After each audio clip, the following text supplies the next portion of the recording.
一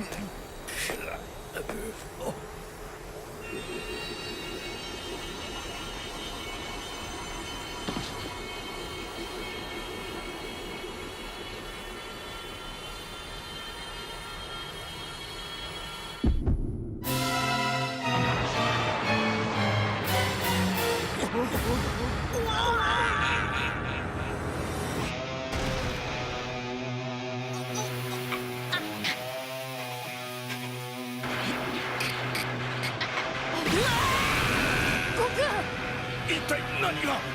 限界を超えた神の力、まさかここまで負担が大きいとは。そんな。だが悟空は勝っていた、勝っていたんだ。それは間違いないはずだ。ジレン、そいつを落とせ。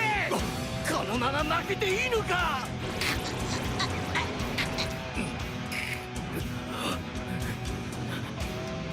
ジレン、何をしてるんだ。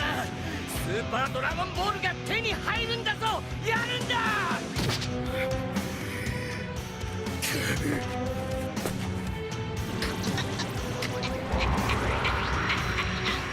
誇り高き戦士孫悟空、このような形でお前との決着をつけねばならぬのは不本意だ。だがお前の存在が消えてもお前は俺の記憶の中で永遠に生き続ける。